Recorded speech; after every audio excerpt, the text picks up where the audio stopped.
करता काम हूँ, मेहनत से करता काम हूँ, एक घर का चूल्हा मुझसे है, मैं उज्ज्वला का नाम हूँ, मैं उज्ज्वला का नाम हूँ। मैं देश के विकास में छोटा सा भागीदार हूँ, हर हाल चौकीदार हूँ।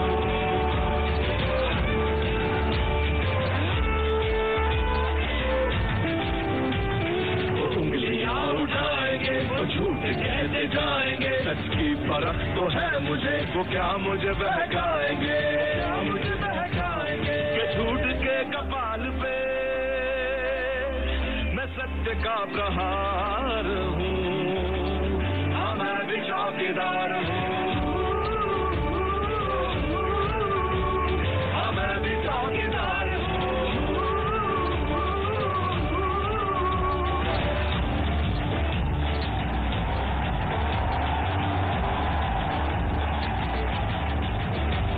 आतंक अब नहीं सहूंगा, हाँ मैं चुप नहीं रहूंगा, भारती का राज हूँ मैं।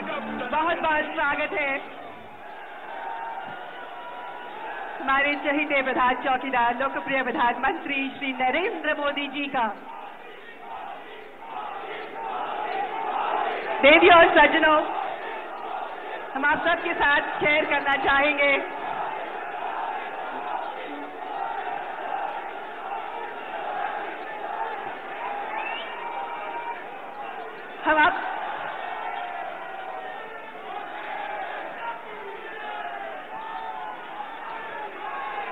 हम आप सबके साथ शेयर करना चाहेंगे कि मैं भी चौकीदार अभियान में करोड़ों लोग शामिल हो चुके हैं। जी हाँ, जिस दिन से ये अभियान शुरू हुआ है, अंतर्राष्ट्रीय स्तर पर ये ट्रेंड कर रहा है। इस नई आइडिया ने, इस नए सोच ने, इस नई अप्रोच ने मानो पूरे देश को अपने रंग में रंग डाला है।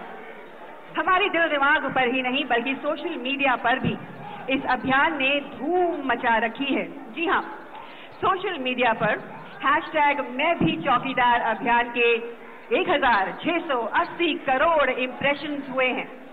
ट्विटर पे इस हैशटैग को 30 लाख बार ट्वीट किया गया है। इस अभियान के वीडियो को 1 करोड़ से भी ज्यादा हिंदुस्तानियों ने ऑनलाइन देखा है। नमो ऐप और सोशल मीडिया पे 1 करोड़ से भी ज्यादा लोगों ने संकल्प लिया है कि मैं भी चौकीदार। 500 से भी ज्यादा लोकेशन से आज लोग हमारे साथ जुड़े हुए हैं इस कार्यक्रम में भाग लेने के लिए। ये जन आंदोलन कैसे पैदा हुआ, कैसे उभरा, हमें किसने प्रेरित किया, हमें किसने इंस्पायर किया? जी हाँ, हमारे लोकप्रिय, हमारे चहीते, दूरदर्शी, शक्तिशाली, विश्व ख्याति प्राप्त विकास पुरुष प्रधानमंत्री श्री नरेंद्र मोदी जी ने लीड बाय एग्जाम्पल के जीते जागती मिसाल हैं ये। सर की बातों से, उनके विचारों से, उनके बर्ताव से हम इंस्पायर होते हैं, हम प्रेरित होते हैं। पिछले 5 वर्षों में इन्होंने भारत से गरीबी, भ्रष्टाचार, आतंकवाद, गंदगी हटाने के लिए 24/7 काम किया है, जी तोड़ मेहनत करी है। पिछले 5 सालों में इन्होंने अपना हर दिन, अपनी हर रात देश की सेवा में न्यौछावर की है। देश के दुश्मनों को करारा जवाब देकर इन्होंने हम सभी भारतवासियों को सिर उठा के जीने का मौका दिया है, सुरक्षित माहौल में जीने का मौका दिया है।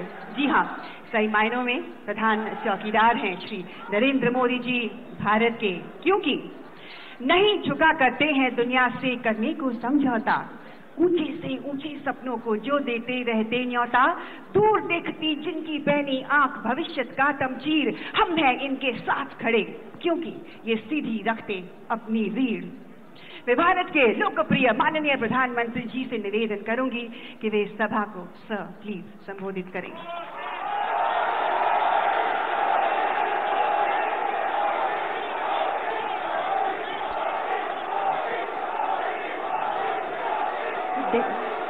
भारत माता की, भारत माता की, भारत माता की।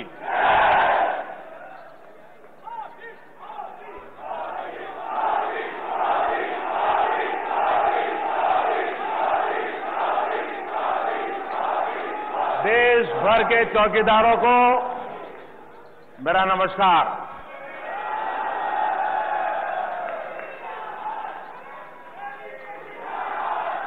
आज देश भर में करीब 500 से अधिक स्थानों पर इसी प्रकार से देश के लिए कुछ कर गुजरने वाले, देश के सम्मान में ही अपना गर्व अनुभव करने वाले लाखों लोगों से टेक्नोलॉजी के माध्यम से मुझे मिलने का आज सौभाग्य मिला है। टीवी चैनलों के माध्यम से भी देश के करोड़ों परिवारों के साथ जो आज अपने घर में होंगे, उनसे भी संवाद करने का मुझे सौभाग्य मिला है। चुनाव की गर्माहट में ये एक ऐसा अवसर है जिस पर सबकी निगाहें होना बड़ा स्वाभाविक है।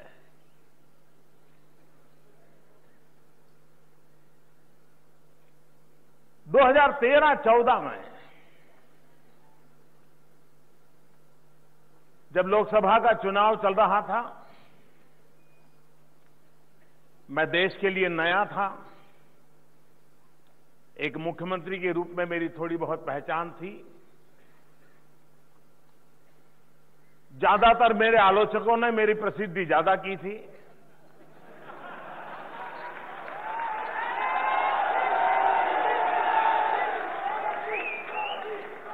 और मैं उनका तहे दिल से आभार भी व्यक्त करता हूं,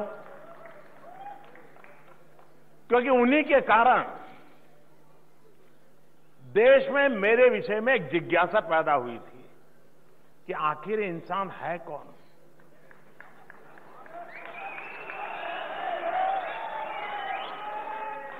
देश में तो अनेक मुख्यमंत्री हैं, लेकिन ये क्या चीज है जिसकी इतनी चर्चा हो रही है। तो एक जिज्ञासा पैदा हुई थी, और उस जिज्ञासा के बीच भारतीय जनता पार्टी ने मुझे ये दायित्व दिया और मुझे देश के हर कोने में जाने की नौबत आई। तब मेरे मन में जरूर विचार आया कि मैं लोगों से क्या कहूंगा, और तब जाकर के मैंने उनसे कहा था कि आप विश्वास रखिए, आप दिल्ली का जो दायित्व मुझे दे रहे हैं, मतलब कि आप एक चौकीदार बिठा रहे हैं।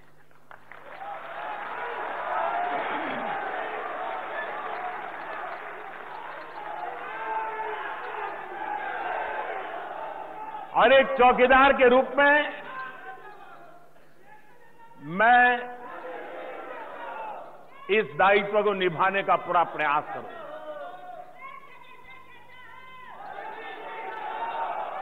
और तब मैंने कहा था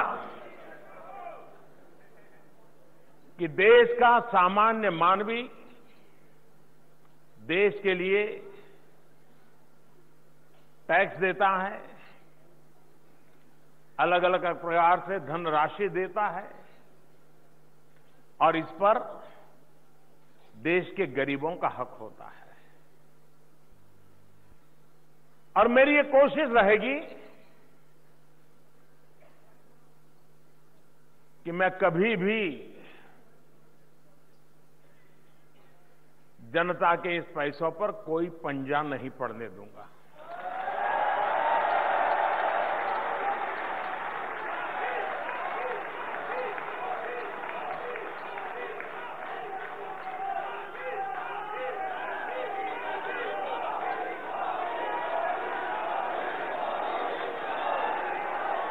एक चौकीदार के रूप में मैं मेरी जिम्मेवारी निभाऊंगा।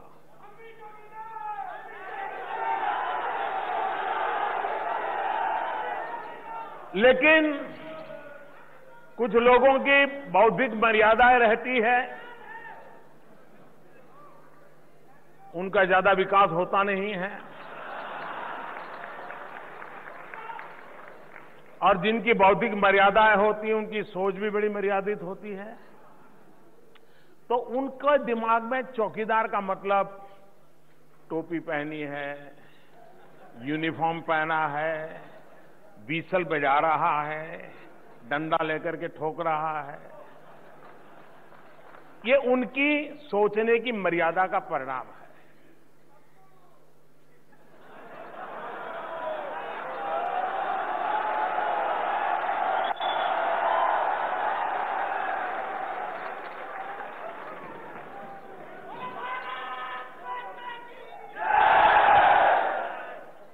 चौकीदार ये न कोई व्यवस्था है,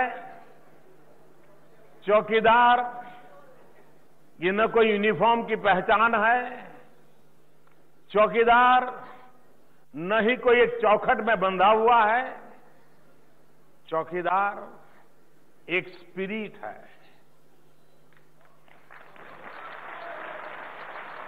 एक भावना है। महात्मा गांधी कहा करते थे, ट्रस्टीशिप के सिद्धांत की बात करते थे। गांधी जी कह रहे थे कि जो भी हमें दायित्व मिला है, जिन चीजों को हम संभालते हैं, चाहे वो प्राकृतिक संसाधन हो, चाहे वो समय हो, चाहे व्यवस्थाएं हो, हमें एक ट्रस्टी के रूप में ही उसका इस्तेमाल करना चाहिए। हम उसके ट्रस्टी हैं, हमें उसको संभालना चाहिए, गांधी जी ये कहते थे। अब आज गांधी जी तो है नहीं, लेकिन उनकी बातें, उनके आदर्श हम सबके लिए प्रेरणा है। लेकिन समयानुकूल शब्दों में बदलाव आता है, स्पिरिट वही रहता है। मेरे लिए चौकीदार ये महात्मा गांधी के ट्रस्टीशिप जो सिद्धांत है, उसी की एक छोटी सी पहचान है। और इस अर्थ में, और इसलिए यहां बैठा हुआ हर व्यक्ति, देश के कोने कोने में बैठा हुआ हर व्यक्ति, जो गांव में है वो भी, जो शहर में है वो भी, जो पढ़ा लिखा है वो भी, जो अनपढ़ है वो भी, जो पुरुष है वो भी, जो महिला है वो भी, जो खेत में काम करता है वो भी, जो डॉक्टर है वो भी, जो शिक्षक है वो भी, समाज के लिए काम करने वाला व्यापारी हो, कामगार हो, हर कोई चौकीदार है।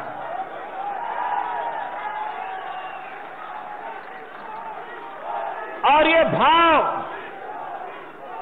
भाव जितना प्रबल होगा, 125 करोड़ देशवासियों की ये जो भावना है, ये जितनी प्रबल बनेगी, आप मुझे बताइए, कोई चोरी करने वाला बचेगा क्या?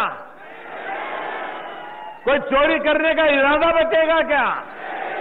देश को लूटने का इरादा बचेगा क्या? हर कोई अपना दायित्व सही निभाएगा, नहीं निभाएगा? एक जिम्मेवारी का एहसास होगा कि नहीं होगा? और उसी भाव को लेकर के इस चौकीदार ने अपना काम शुरू किया और 125 करोड़ देशवासियों ने इतना भरपूर प्यार दिया, इतना समर्थन दिया, इतना विश्वास दिया कि मैंने पीछे मुड़कर कभी देखा नहीं है।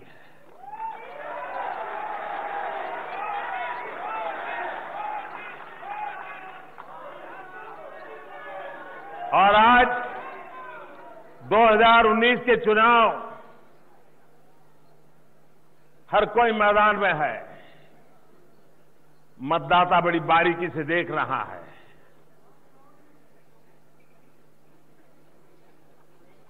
और मुझे विश्वास है कि देश की जनता चौकीदार पसंद करती है।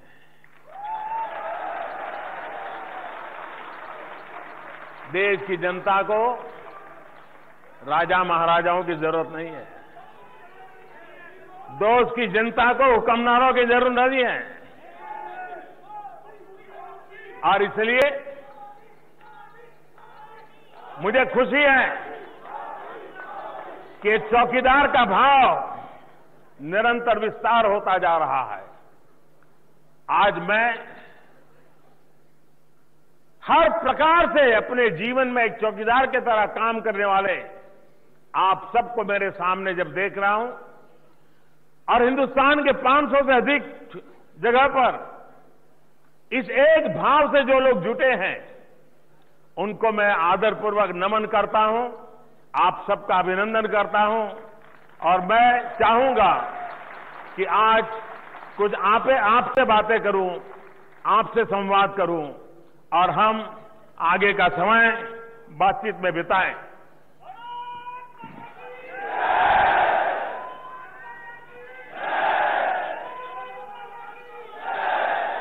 सर, आपके विचारों को सुनने के बाद जिस वजह से हम सभी मैं भी चौकीदार अभियान से जुड़े थे, तो वजह और भी मजबूत हो गई है। सर, हमारे पास लाखों सवाल आए हैं।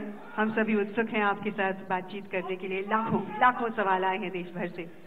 आइए सवाल जवाब का ये सिलसिला हम शुरू करें। पहला सवाल यही तालकटोरा स्टेडियम में बैठी एक चौकीदार हमसे पूछेंगी। अब अपना सवाल पूछ सकती हैं। जी हाँ, तालकटोरा स्टेडियम में बैठी चौकीदार जो है वो अपना पहला सवाल सर से पूछेंगे। आदरणीय प्रधानमंत्री जी, मैं Apurva Thakur BA second year की छात्रा दिल्ली विश्वविद्यालय से। मेरे दिमाग में किसी भी प्रकार की कोई कंफ्यूजन, आशंका या डिलेमा नहीं है और इसका पूर्ण श्रेय जाता है आपको। आपने जिस प्रकार यूथ को एम्पावर किया है, मोटिवेट किया है, इससे हमारे समक्ष एक रास्ता खुल गया है अपने भविष्य को लेकर के। मैं नमो ऐप को नियमित रूप से प्रयोग करती हूँ और जब मैं भी चौकीदार इवेंट के लिए रजिस्टर किया था तो मैंने सपने में भी नहीं सोचा था कि आज आपके समक्ष खड़े होकर मुझे प्रश्न पूछने का अवसर मिलेगा। और इसके लिए, इस व्यवस्था के लिए मैं आपको धन्यवाद देना चाहती हूँ कि आज एक आम नागरिक भी अपने प्रधानमंत्री से जुड़ा हुआ है। मुझे पूर्ण विश्वास है कि इस बार भी आप जीतेंगे और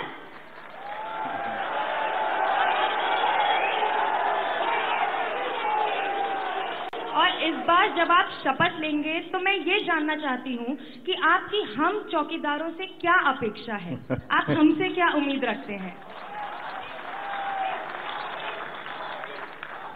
मैं आपका बहुत आभारी हूँ कि आपने एक सामान्य नागरिक के दिल की बात को बोला है और आपने बड़े विश्वास से कहा है कि देश की जनता फिर से एक बार देश की सेवा करने का मौका हमें देने वाली है।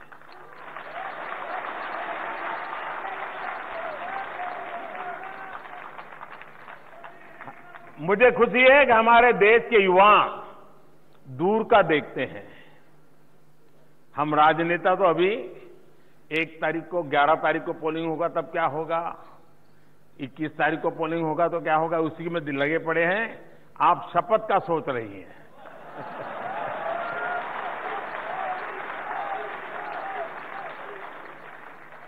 ये कॉन्फिडेंस, ये आत्मविश्वास, इसकी अपनी एक ताकत होती है और इसलिए मैं आपका बहुत आभारी हूं कि आपने इन सब के ओर से सामान्य जनता से जो आपने सुना है, मेट्रो में जाते आते लोगों से बात की, उसके आधार पर आपने कहा है जब मैं शपथ लूंगा, वो शपथ अकेला मोदी नहीं लेने वाला है।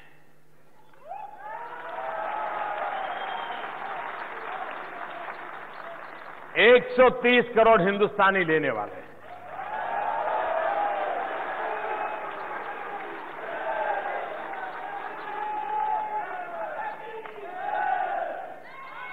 और सबसे बड़ा शपथ होता है हम अधिकार और कर्तव्य को संतुलित करेंगे। हम अपने अधिकारों के लिए जागृत होंगे ही होंगे, लेकिन अपने कर्तव्य में कभी भी कोताही नहीं बरतेंगे।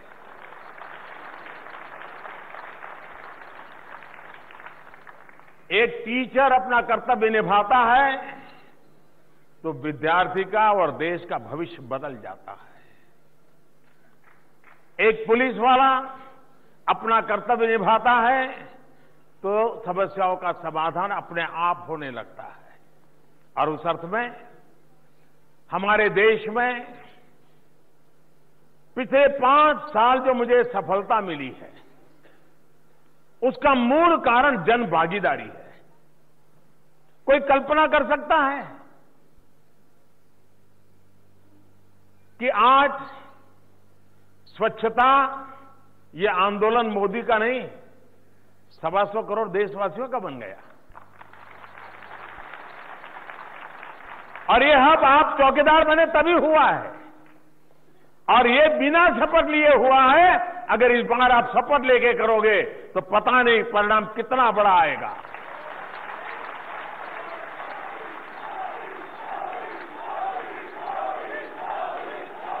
हर व्यक्ति के अपने सपने होते हैं और होने भी चाहिए। हर व्यक्ति की अपनी इच्छाएं होती है, होनी भी चाहिए। लेकिन हम तय करें कि सबसे ऊपर देश। आप देखिए, सारी समस्याओं का समाधान हम खुद ही अपना आप निकाल देंगे। मैं फिर एक बार आपका आभारी हूं।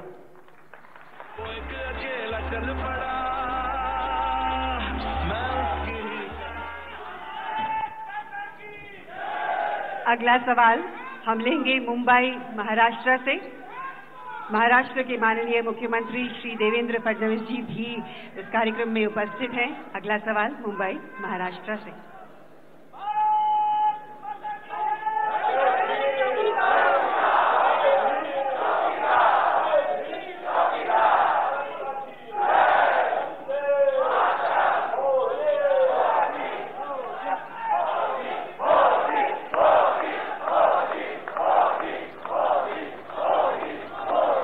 हाँ, सवाल पूछिए भैया।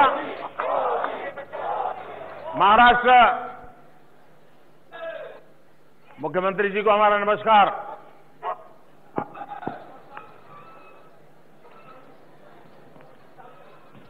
नमस्ते। नमस्ते प्रधानमंत्री जी। मैं सीए अजय दवे हूं। मुंबईमध्ये आपलं स्वागत आहे। धन्यवाद। एक धन्यवाद देना चाहता हूं। आपको धन्यवाद देना चाहता हूं। आपने जो उद्योग और अर्थतंत्र व्यवस्था के लिए जो कानून और व्यवस्था में जो बदलाव लाए हो, GST, demonetisation, income disclosure scheme से लेके बैंक्रप्सी कोड, सबसे आज भारतीय उद्योग को एक नियमबद्ध तरीके से प्रगति करने की सुविधा हो गई है। और पूरे देश के चार्टर्ड अकाउंटेंट्स को भी इस कानूनी व्यवस्था में बदलाव लाने से जो क्लैरिटी आई है उद्योगों को, आज सारे चार्टर्ड अकाउंटेंट्स को एक चौकीदार के रूप में सेवा करने में सुविधा भी मिल गई है। तो धन्यवाद। प्रश्न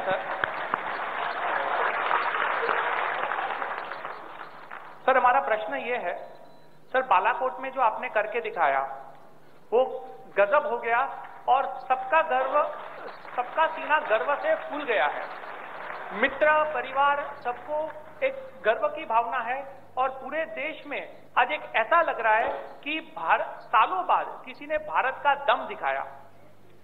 सर, मेरा प्रश्न है, थोड़ा व्यक्तिगत होगा आप एक तरीके से। सर, 2 चीज बताइए। पहला, आपको ये फैसला लेने में ताकत, प्रेरणा कहां से मिली?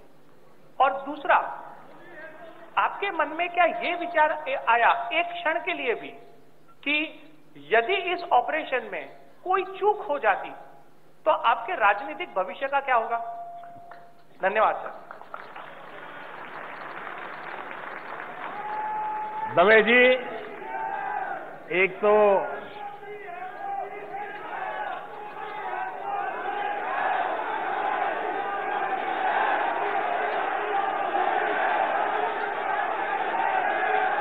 दवे जी, आपने अपना बात की शुरुआत में किया कि बालाकोट मैंने किया। जी नहीं, बालाकोट मैंने नहीं किया है, देश के जवानों ने किया है।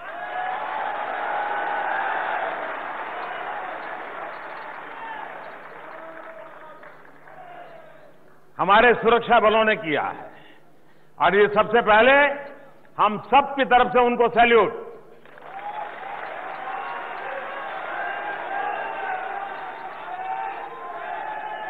जहां तक निर्णय का सवाल है, देखिए इस देश में आपने ढेर सारे प्रधानमंत्री या देखे हैं या उनके विषय में सुना है, और कई लोग उस समय भी जब 2014 का चुनाव था प्रधानमंत्री की कतार में खड़े थे। आज लाइन थोड़ी लंबी हो गई है।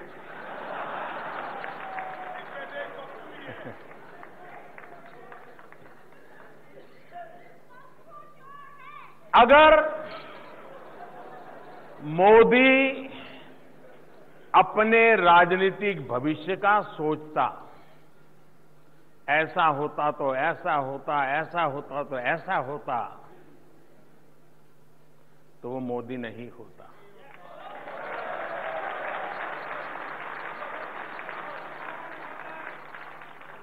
अगर यही राजनीतिक पैंतरेबाजी से देश चलाना होता,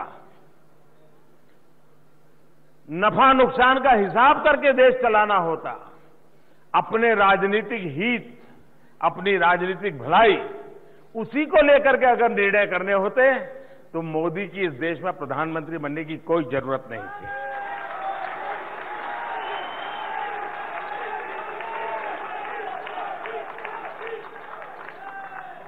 बहुत सारे लोग हैं, 70 साल तक चलाया है, मेरे जैसे व्यक्ति की क्या जरूरत है? और इसलिए मेरे लिए देश सबसे ऊपर होता है। 125 करोड़ देशवासी मेरे लिए सबसे ऊपर होते हैं, और मेरा है क्या?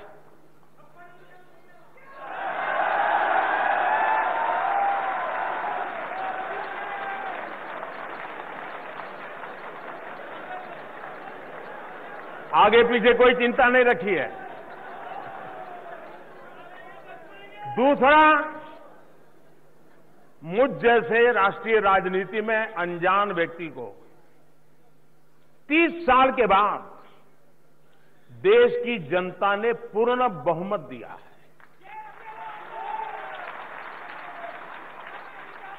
हमारे राजनीतिक दलों को भी पता नहीं है, ये दुर्भाग्य है। पूर्ण बहुमत वाली सरकार ये अपने आप में देश के लिए बहुत महत्वपूर्ण होती है, बहुत बड़ी ताकत होती है। आज दुनिया में भी हिंदुस्तान की बात सुनाई देती है, उसका कारण मोदी है। उससे ज्यादा ये पूर्ण बहुमत की सरकार है। दुनिया का कोई नेता जब मुझसे हाथ मिलाता है या गले लगता है, गले पड़ता नहीं है,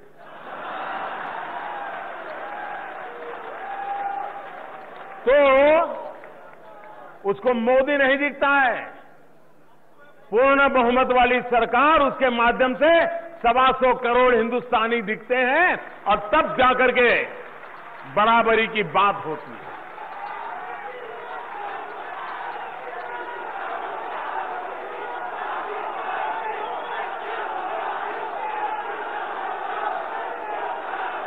तीसरी बात,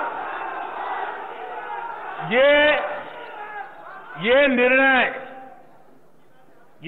मैं इसलिए कर पाया, मुझे मेरी सेना पर भरोसा है।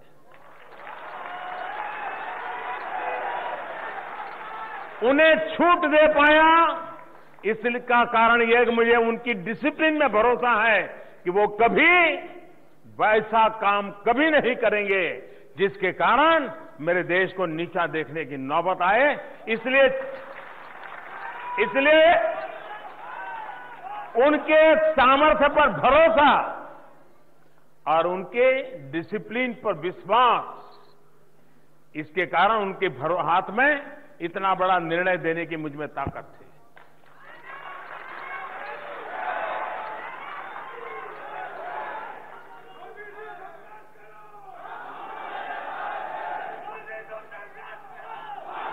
अब इसके पीछे मेरे विचार प्रक्रिया क्या है? हो सकता है शायद दवे यही जानना चाहते हो।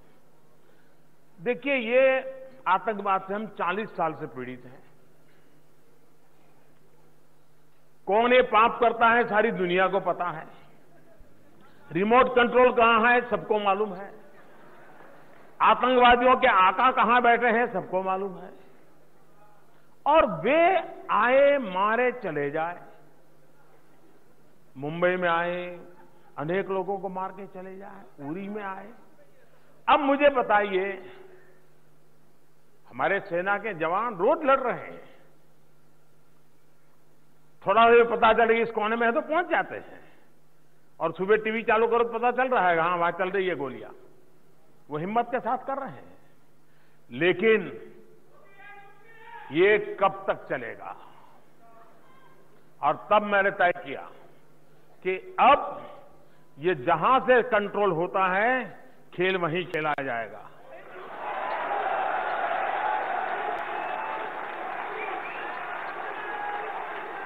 अब मैदान उन्हीं का होगा, मैदान उन्हीं का होगा।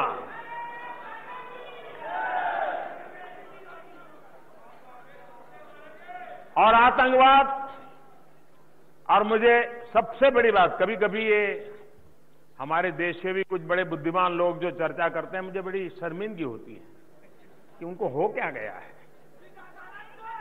आखिर पाकिस्तान बालाकोट की घटना, उसके बाद भी उसके तो अभी भी उनके एयर स्पेस शायद अब खोलना शुरू किया है, 1.5 महीना हो गया।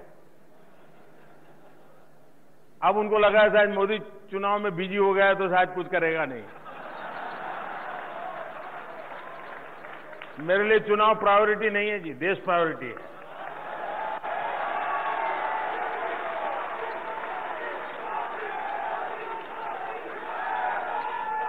देखिए, पाकिस्तान की बड़ी मुसीबत है, पाकिस्तान की बड़ी मुसीबत है कि अगर वो कहे हां बालाकोट में कुछ हुआ था, तो इसका मतलब स्वीकार करना पड़ेगा उनको कि हां टेररिस्टों का कैंप चलता था। आज तक वो दुनिया को कहते आए हैं कि हमारे यहां कुछ नहीं है, हमने ऐसी जगह पे वार कर दिया कि अब उनको उसको छुपा रहना बनता नहीं है।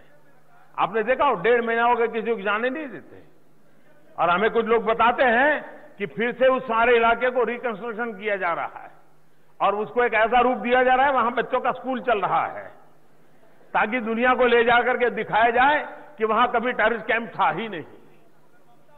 लेकिन अब वो ऐसी जगह पे वार हुआ है, इसके कारण ये सिद्ध हो चुका है कि पाकिस्तान में टेररिस्ट कैंप चलते थे। और इसी ने पाकिस्तान तो सबसे ज्यादा परेशानी, कितने लोग मरे उससे नहीं है, वो तो प्रॉब्लम वो सॉल्व कर देते हैं। उनके परेशानी इस बात की है कि इससे थप्पा पक्का लग रहा है कि टेररिस्टों का कैंप यहां चलता था। और दुर्भाग्य है कि हमारे देश के मोदी को गाली देने में जो उत्साही लोग हैं, वो वहां पाकिस्तान की अपने बयानों से मदद कर रहे हैं।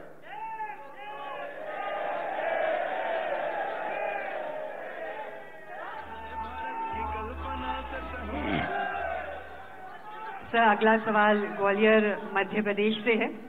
श्री शिवराज सिंह चौहान जी भी उपस्थित हैं इस कार्यक्रम में। अगला सवाल ग्वालियर मध्य प्रदेश से। जी हाँ, हम कनेक्टेड हैं।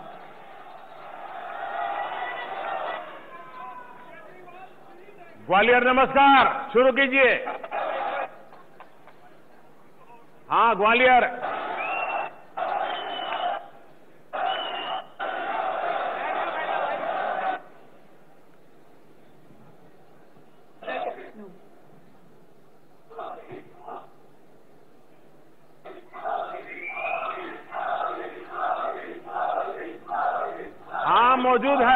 सवाल पूछिए।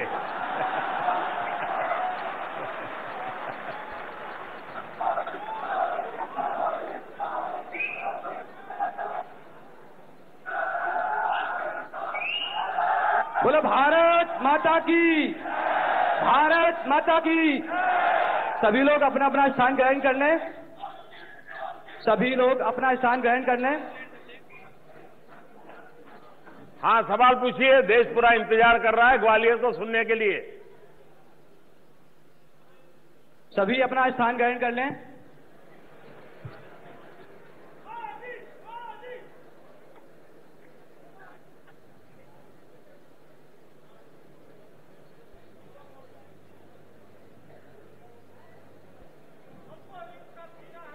सवाल पूछने वालों से मेरी प्रार्थना है कि औरों का समय खराब हो रहा है, बहुत जल्दी आप अपना काम पूरा कीजिए। माननीय हम सब के यशस्वी प्रधानमंत्री श्री नरेंद्र मोदी जी को मैं सादर नमस्कार करती हूँ। सादर नमस्कार करती हूँ। मैं शकुंतला सिंह परिहार ग्वालियर से एक शिक्षिका हूँ। मैं सबसे पहले आपको बहुत बहुत बधाई देती हूँ, नव निर्माण भारत की आपको बहुत बहुत बधाई देती हूँ। मेरा प्रश्न आपसे भ्रष्टाचार को लेकर है। पूरा देश, हमारा पूरा देश भ्रष्टाचार में लिप्त था। आपके आने से पहले भ्रष्टाचार में पूरा लिप्त था। आज देश संतुष्ट है कि भ्रष्टाचार के खिलाफ एक कड़ा निर्णय लिया गया है। आज देश ये चाहता है कि भ्रष्टाचारियों के खिलाफ हम उन्हें जेल में देखें। मेरा आपसे प्रश्न ये है कि आप के खिलाफ कितना कड़ा निर्णय लेंगे, प्लीज आप आंसर दीजिए। Thank you. धन्यवाद। आप शिक्षक हैं, आप बैठिए। और मैं समझता हूं शिक्षक बड़ा चौकीदार होता है, आने वाली पीढ़ियों की भी वो चौकी करता है, और इसलिए मैं ऐसे चौकीदार को यहां से नमस्कार करता हूं। आपका गुस्सा बहुत स्वाभाविक है। 2014 में भी मैंने कहा था और आज भी कहता हूं कि जिन्होंने देश को लूटा है उनको पाई पाई लौटानी पड़ेगी।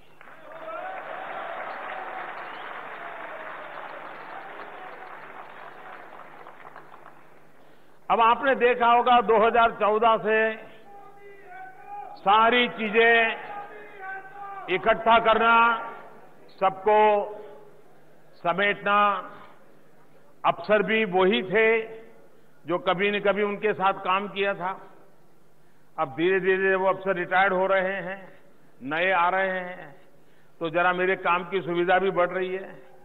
तो 2014 से आपकी मदद से मैं इन लोगों को जेल के दरवाजे तक तो ले गया।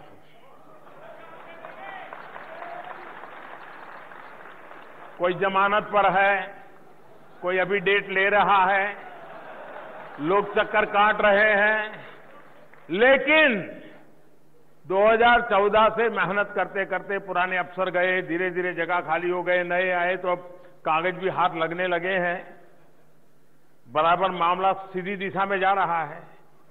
2014 से अब तक मैं जेल के दरवाजे तक ले गया हूं। 2019 के बाद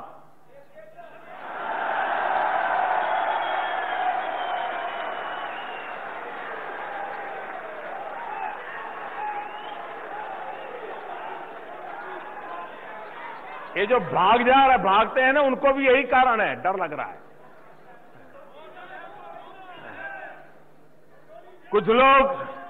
कुछ लोग विदेशों की अदालतों में जाके ये कहते हैं कि भारत की जेलों की स्थिति ऐसी है कि हम उसे रह ही नहीं सकते। ऐसा हम उनको महल देना क्या? तो मैंने कहा जाओ कोर्ट में बता दो भाई, अगर ये इतने बड़े हैं क्या? अरे अंग्रेजों ने गांधी को जिस जेल में रखा था, मैं उनको उससे कोई अच्छी जेल थोड़ी दूंगा। देखिए, पैसे लौटाने पड़ रहे हैं, जो पैसे गए कानून बनाए हमने, 9,000 करोड़ रुपया का घपला किया, 14,000 करोड़ तो सरकार के कब्जे में है। ऑक्शन होता चला जा रहा है। ये सबका दुनिया के किसी भी कोने में उनकी प्रॉपर्टी होगी, ये जब्त होके रहेगी।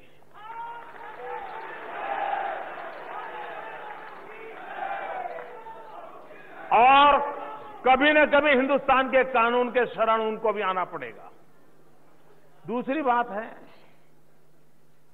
ये जो पहले खबरें क्या आती थी कि फलाने अफसर के यहां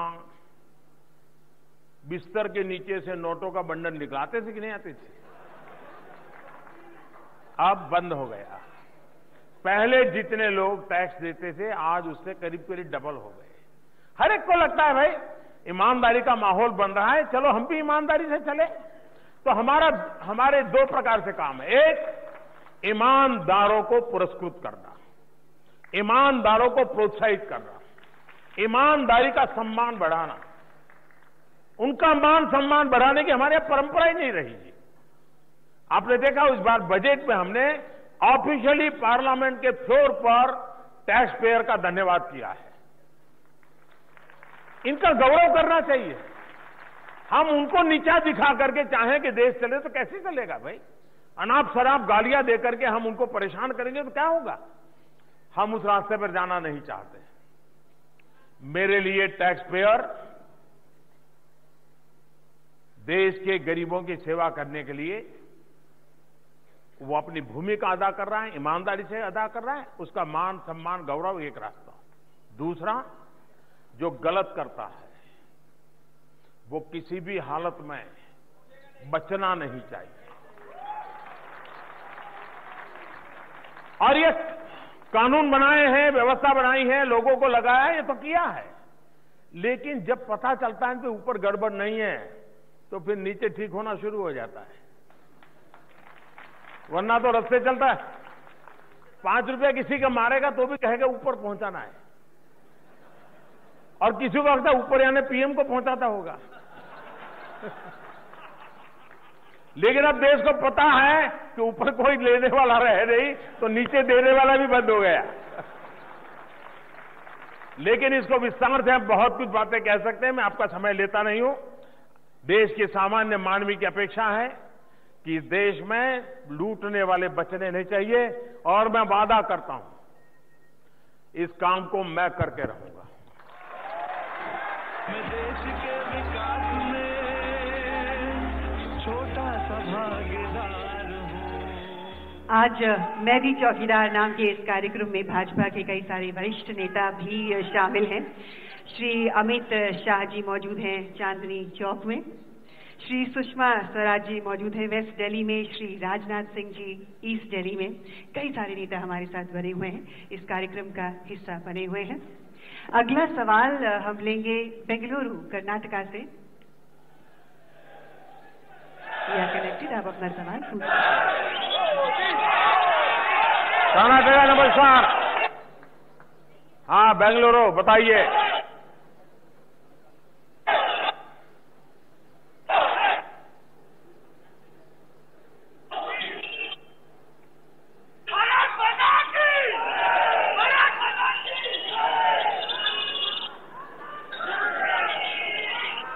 आप सवाल पूछिए, वो अपने आप नारा बंद करेंगे। आदरणीय प्रधानमंत्री जी नमस्कार। वर्षों से हम सुनते रहे कि भारत एक विकासशील देश है, और मेरा प्रश्न है कि आपका नाम तो बता दीजिए। विकसित देशों में आपका नाम क्या है? और मेरा नाम राकेश प्रसाद है। क्या करते हैं? बेंगलुरु से आईटी प्रोफेशनल हूँ सर। आईटी। Thank you. बताइए, मेरे पूरा सवाल पूछो, समझा नहीं। सर, मेरा प्रश्न है कि वर्षों से हम सुनते आ रहे हैं कि भारत एक विकासशील देश है। ऐसा समय कब आएगा कि हम भी विकसित देशों में गिने जाएंगे? धन्यवाद। सबसे पहले तो मैं आपको इस सवाल के लिए बधाई देता हूं।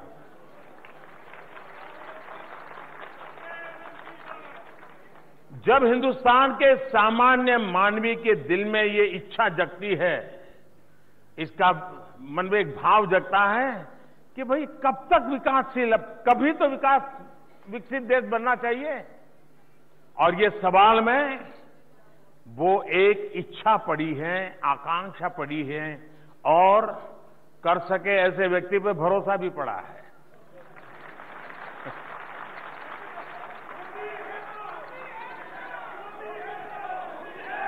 ये बात सही है कि बहुत देर हो चुकी है। देश आजाद होने के बाद हमने इसी मिजाज से भारत में जो आजादी का, देशभक्ति का जो माहौल था, उसको अगर इसी दिशा में चैनलाइज कर दिया होता, सही नेतृत्व दिया होता, तो हमारे पीछे कई देश हैं जो स्वतंत्र हुए, छोटे देश थे, वे भी आज समृद्ध देशों की गिनती में आ गए हैं। भारत के पास समृद्ध राष्ट्र बनने के लिए सब कुछ है, कोई कमी नहीं है। इच्छा शक्ति और 125 करोड़ देशवासियों का सपना बनना चाहिए कि हां, अब हमें पिछड़े रहना नहीं है, हमें बैकवर्ड की गिनती में आना नहीं है। पिछले 5 साल के शासनकाल में आपने देखा होगा कि आज दुनिया में जो भी निर्णय हो रहे हैं, उन निर्णयों में हमारी आवाज सुनाई दे रही है।